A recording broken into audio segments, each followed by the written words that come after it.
여러분들 자체가 일단 좋은 사람이 되시면 돼요. 그러면 좋은 사람들이 오게 돼 있어요. 브랜드 정확히 같은 원리입니다. 오늘 이 책은 바로 지금 팔리는 것들의 비밀입니다. 대표님께서 내신 책이 이제 지금 팔리는 것들의 비밀이죠. 네. 야, 제가 뭉뚱그려서 좀 요약적인 질문을 할게요. 도대체 어떻게 팔아야 되는 건가요? 유혹하면서 팔아야 됩니다. 그러니까 지금의 네. 가장 이 책에서 얘기하고 있는 첫 번째 메시지는 뭐냐면은 캣슈머들이 온다예요. 저는 지금의 밀레니얼 Z세대들을 고양이라고 비유하고 있습니다. 네. 고양이들은 어쩌죠? 굉장히 슬슬슬 다니면서 주변에 대해서 많이 보죠. 간을 많이 보죠. 네. 예, 쉽게 마음을 여는 것 같지도 않습니다. 주인이 왔다고 다가와서 꼬리를 치지도 않습니다. 좋아해달라고 얘기하지도 않습니다. 맞아요. 관찰을 하죠. 하지만 일단 관찰을 하다가 그것이 자기 마음에 든다. 이 털뭉텅이가 내 마음에 든다. 2시간을 갖고 놉니다. 팬덤을 보입니다. 저는 지금의 어떤 세대가 베르나르 베르베르가 얘기했듯이 정말 주변을 면밀히 관찰하는 우리 네. 고양이들을 닮았다라고 생각을 해요. 그럼 이 세대들은 가르치려고 하는 게 아니라 끊임없이 유혹해서 그들이 스스로가 네. 알아서 좋아해서 다가올 수 있게끔 하는 그 전략이 바로 팔리게 하는 전략의 기본입니다. 예전에는 그러면 개였던 건가요? 강아지가 강했죠. 아, 강아지가 강했나요? 저도 강아지 세대. 아, 저도. 예, 그룹이 좋고 집단에 소속돼야 편안함을 그렇죠. 느끼고 훈련과 복종이 상당히 바람직하다라고 생각을 하는 면도 어느 정도 있고 네. 네. 어떤 집단의 가치 이런 부분들 거기서 벗어나는 어떤 아웃라이어에 대한 공포 이런 부분들이 사실 굉장히 심하게 작용했던 네. 그런 세대였던 것 같습니다. 여러분들 유혹한다는 것의 가장 네. 기본적인 개념은 뭐냐면은 내가 어떤 게 좋으니까 이거를 해라고 얘기를 하는 게 아니라 네. 그냥 내가 일단은 매력적인 사람이 되면 돼요. 그러니까 우리가 사람을 볼 때도요. 네. 자꾸 내가 좋은 사람을 만나고 싶다고 그러면서 주변에 좋은 사람을 찾지 않습니까? 그렇죠. 여러분들 자체가 일단 좋은 사람이 되시면 돼요. 그러면 좋은 사람들이 오게 돼 있어요. 브랜드 정확히 같은 원리입니다. 그래서 지금은 나의 컨텐츠를 쌓는 거, 네. 그리고 나의 어떤 스토리를 쌓는 거, 그렇게 하면서 시장이 그것을 알아서 픽업해 주는 것을 때로는 기다려야 되고요. 때로는 그 부분에 대해서 굉장히 판을 깔아놓는 그런 개념, 이런 부분이 중요해졌어요. 몇 가지 예를 들어 드릴게요. 제가 굉장히 흥미롭게 보는 그런 브랜드들, 사실 이 브랜드들이 지금 뭐 거의 유니콘으로 가고 있는 브랜드들인데, 야놀제 같은 경우도 여러분 보시면은 굉장히 비슷한 어떤 그런 숙박 앱들이 많았어요. 네. 근데 야놀제가 이렇게 치고 올라올 수 있었던 거는, 야놀제는 한마디로 자신들의 그 어떤 그 사이트가 쌉니다라는 것을 처음에 접근하지 않았어요. 여행이 얼마나 재밌냐라는 메시지를 계속 던졌어요. 맞아요. 그래서 여행지들끼리 몰아가지고 뭐 페스티벌을 연다라든지. 배민 같은 경우에도 여러분 보세요. 배민 같은 경우에도 우리가 가맹점이 많습니다. 우리 라이더가 빠릅니다라고 얘기한 적 없어요. 그게 아니라 오히려 뭐 삼행시 짓기, 삼겹살 가지고 뭐 치킨 소믈리에, 치믈리에죠. 뭐 그런 컨테스트. 그래서 완전히 우리한테 배민이라고 생각하면 그 추리닝 바지 입고 왔다 갔다 하는 그런 동네 형을 생각하게 만들었단 말이에요. 언제든지 친근하게 내가 심심하고 집에서 뒹굴다가 전화할 수 있는 네. 그런 식의 어떤 판을 까는 거. 블랭크 코퍼레이션? 대표적으로 판을 까는 기업이죠. 우리 샤워기가 이래서 좋습니다. 특허를 받았습니다. 라고 나오지 않았습니다. 여러분들의 샤워기에 다 곰팡이가 쓸어있지 않나요? 하면서 집에 있는 샤워기를 자르면서 등장을 했죠. 맞아요. 그랬더니 너나 할 거 없이 다 같이 자르기 시작했죠. 그래서 SNS에 올리라고 하지 않았는데 서로 올렸죠.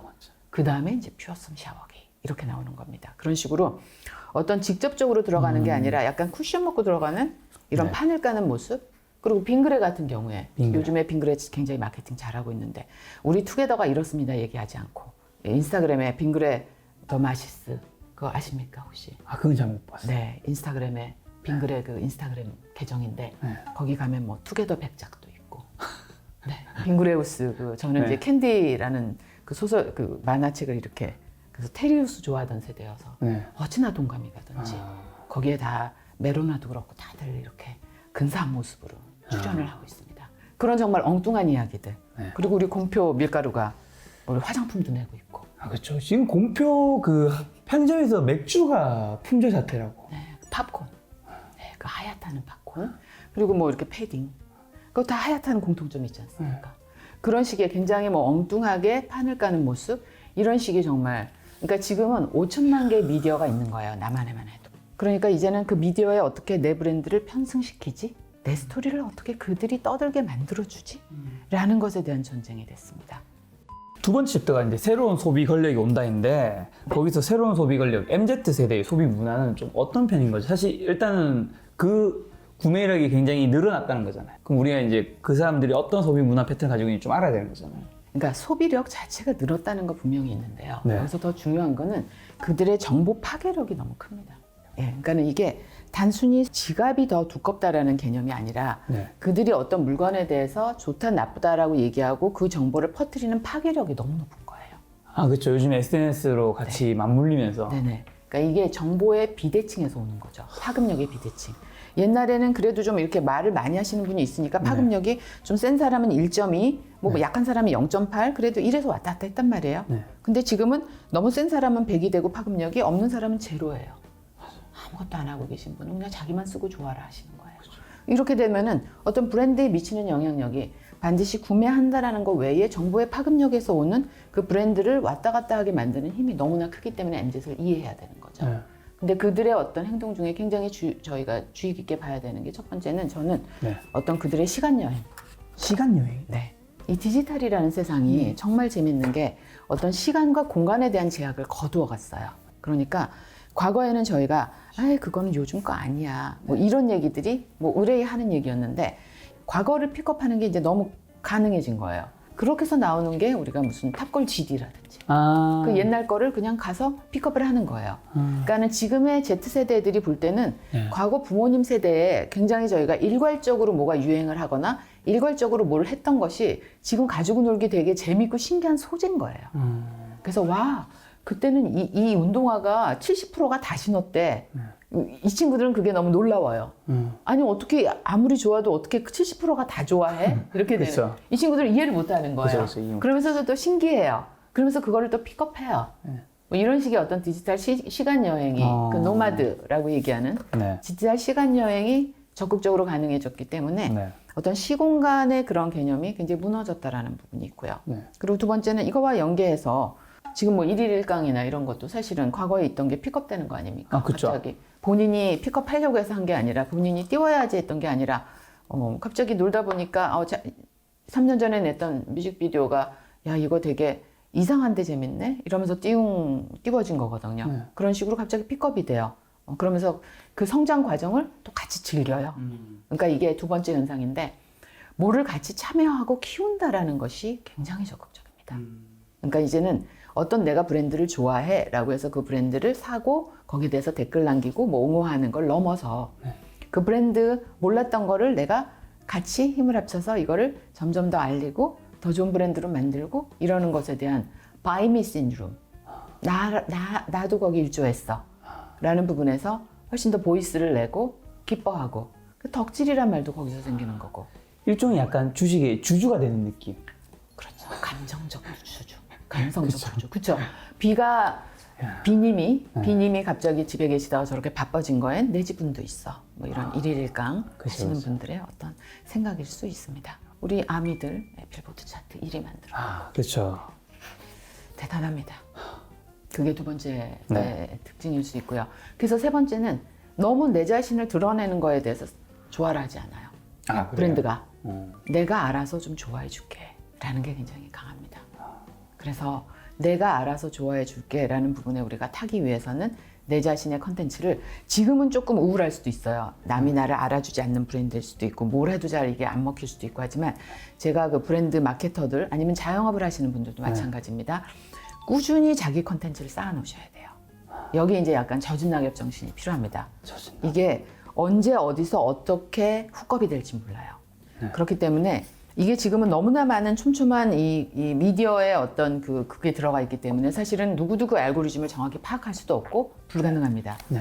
내가 할 수 있는 일이라는 거는 나의 브랜드에 맞고 내가 하고 싶은 말을 굉장히 나한테 맞게끔 누구를 흉내내는 게 아니라 그러한 그 톤 앤 매너로 꾸준하게 그걸 계속 쌓아놓으면 어느 날 그것이 훅업이 됐을 때 이 사람들이 나를 더 알고 싶을 때 덕질을 할 수 있어야 돼요. 그랬을 때 그 브랜드가 시장에서 부각이 될 수 있습니다. 그래서 그러한 부분에 대한 것을 또 말씀드리고 싶습니다. 또 뭐 본캐보다 더 중요한 부캐 뭐 그런 내용도 좀 책에 있던데. 굉장히 중요한 사회 현상이죠. 그러니까 이게 근데 너무 자연스러운 모습입니다. 아마 지금 평균 우리가 SNS 계정이 평균이 한 6개 내지 8개를 갖고 있어요, 우리가. 생각해 보세요. 뭐 페북에 인스타도 뭐 여러 개씩 갖고 있어요. 맞아요. 젊은 친구들은 인스타 계정도 막 3개씩, 4개씩 갖고 하나에 안 올리더라고요. 안 올리죠. 어. 어떤 거는 먹는 것만 올리고 맞아.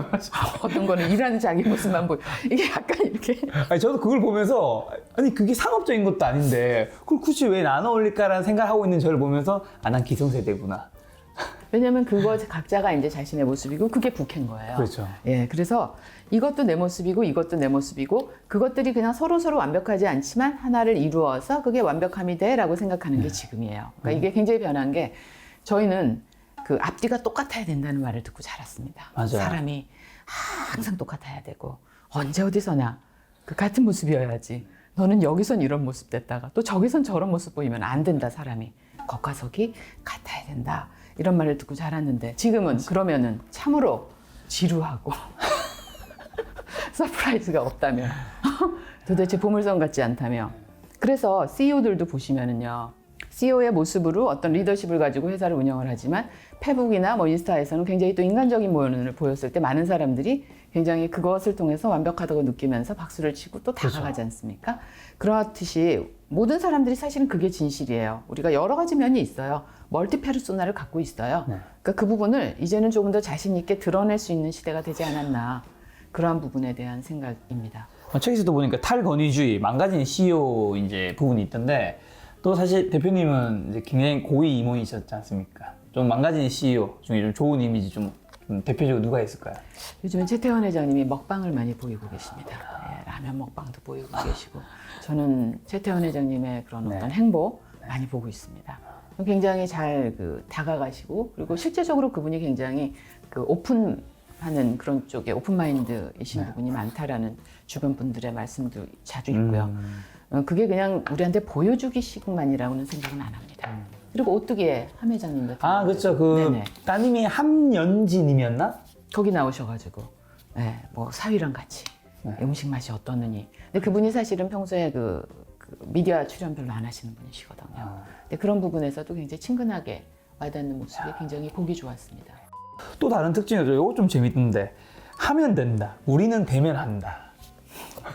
사실 우리 대표님과 제 세대까지만 해도 하면 된다. 뭐 이런 세대였잖아요. 그게 약간 새마을운동 정신인데요. 아, 그러니까요. 네. 맞아요.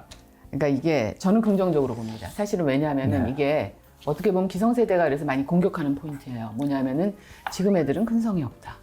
그 얘기 많이 하죠, 실제로. 예, 그걸 해보고 나서 되니 안 되느니 해야 되는데 왜 하기도 전에 포기하느냐 이런 말씀들을 하시는데 네. 제가 몇 가지 말씀드리겠습니다. 첫 번째, 지금은 굉장히 많은 정보가 가능해졌습니다. SNS라든지. 그래서 이것의 좋은 기능이 뭐냐면은요, 나를 객관화시키는데 엄청나게 도움이 돼요. 그렇죠. 사실은 저희는 과거에 약간 어둠 속에 쌓여서 살았습니다.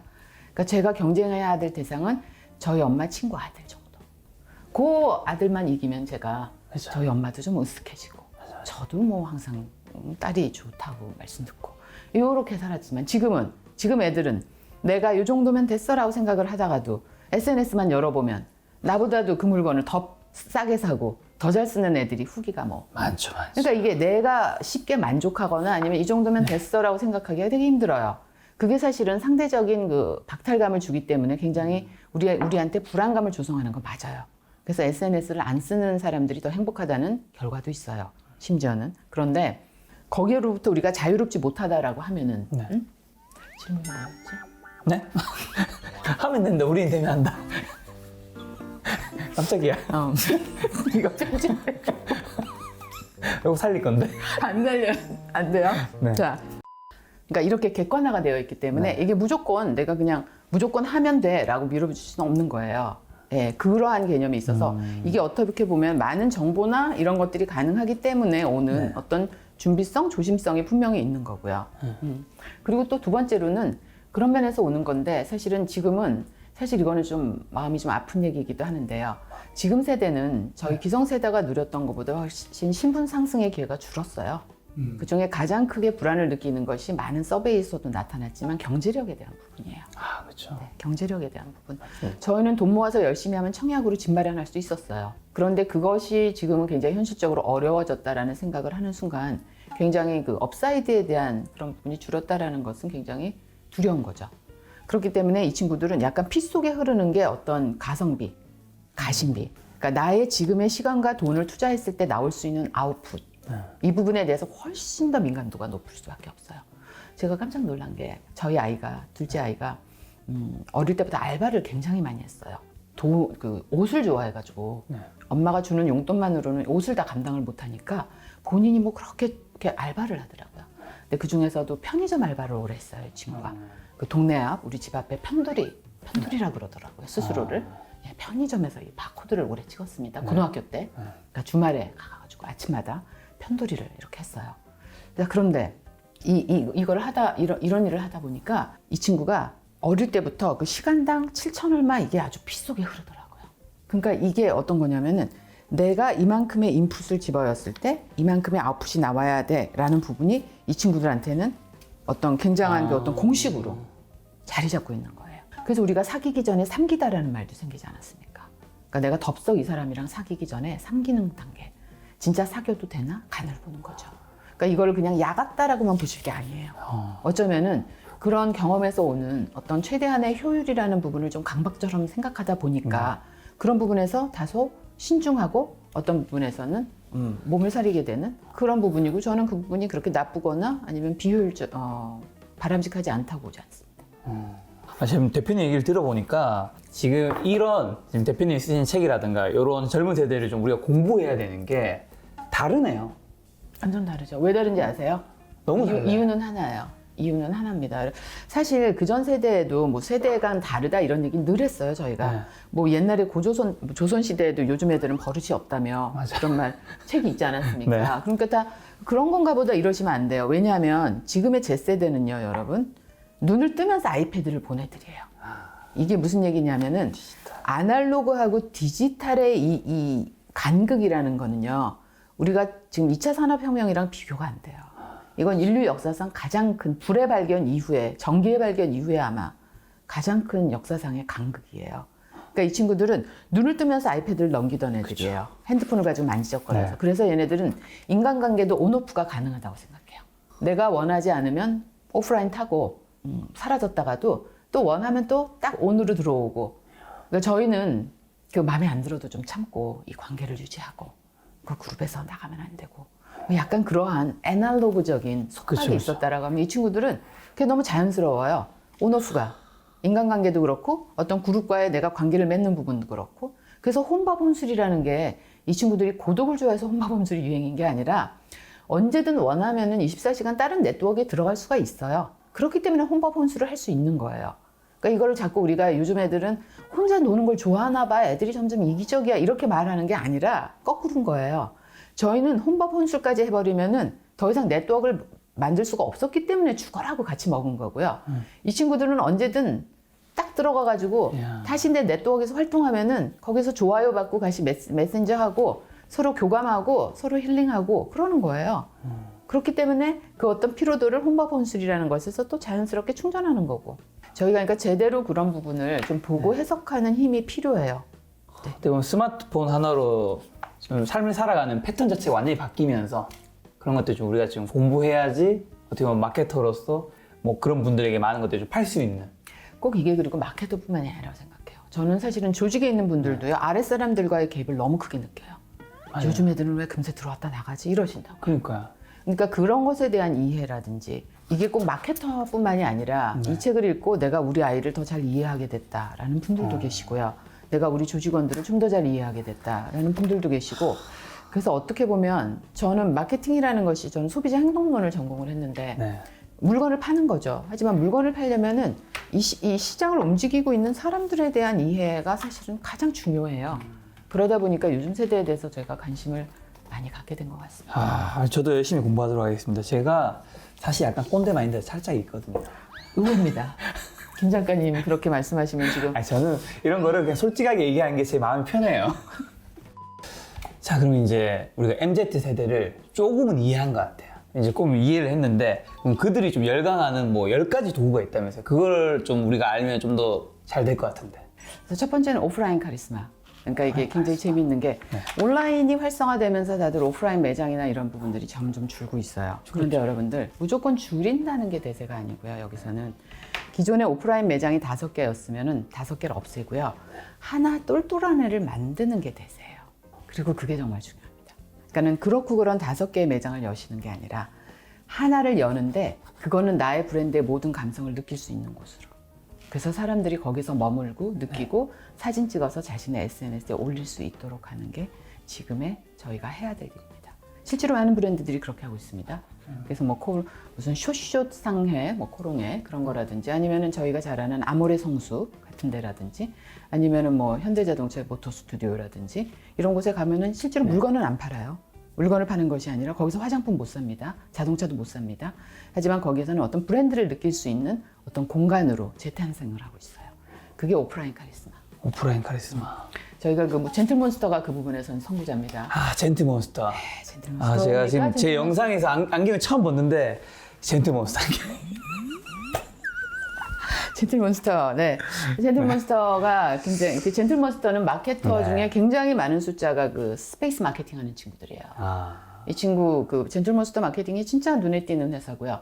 그래서 이 친구들이 옛날에 북촌에 목욕탕을 빌려가지고 네. 거기를 매장으로 꾸미지 않았습니까? 네. 그 매장이 대박이 나가지고 중국 관광객들이 몰려서 가지고 사진 찍고 자기네 SNS에 올려주고 그러면서 이제 점점 퍼지고 그런 식으로 어떤 공간을 통해서 그 스페이스를 통해서 나의 어떤 내 브랜드가 갖고 있는 철학이나 느낌이나 이런 걸 전하는 그러한 부분의 오프라인이 돼야 됩니다. 그리고 또 프로슈머라는 개념이 있지 않습니까? 프로슈머라는 거 아까 제가 말씀드렸던 바이미 신드롬.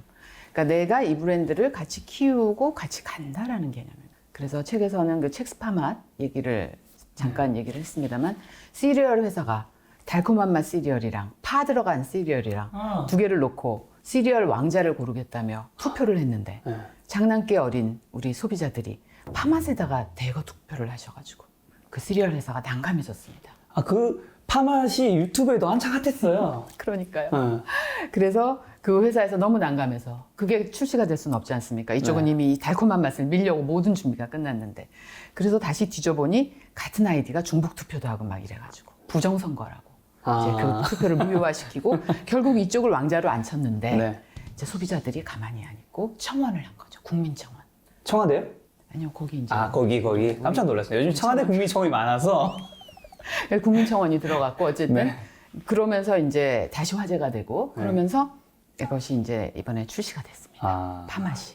그러니까 이 과정이 이게 출시가 돼서 몇 개가 팔렸다는 게 중요한 게 아니라 나오자마자 막 완판되고 했습니다. 그런데 이 과정 자체가 얼마나 재밌습니까? 재밌네요. 그리고 그렇게 이게 바로 유혹하는 거예요. 그러니까 내 시리얼이 이렇게 좋으니 여러분들 사세요가 아니라 이런 과정을 통해서 나도 모르게 거기 뛰어들게 되고 나도 모르게 국민청원에도 한 표 돌리게 되고 하면서 그냥 A라는 브랜드가 좋아지고 그것에 대해서 나도 일목했어. 프로슈머들. 재밌네. 세 번째가 이제 레트로라는 마법 상자. 시간여행.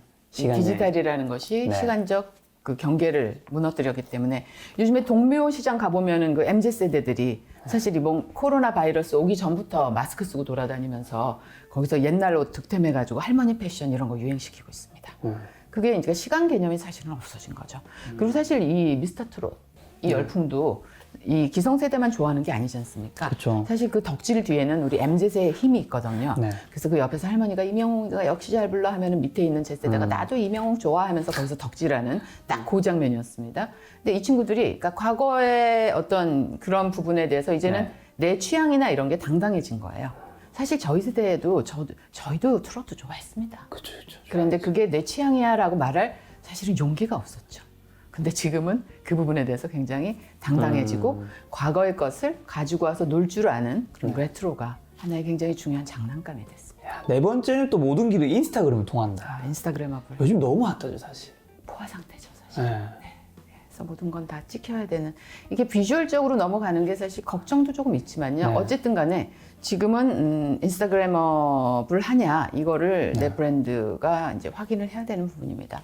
근데 여러 가지 채널은요 각각의 용도가 있습니다. 인스타그램에 맞는 또 컨텐츠가 있고 페북에 맞는 컨텐츠가 있고 또 유튜브에 맞는 컨텐츠가 있고 그래서 여러분들은 모든 채널을 다 하겠다라고 접근하시면 안 돼요.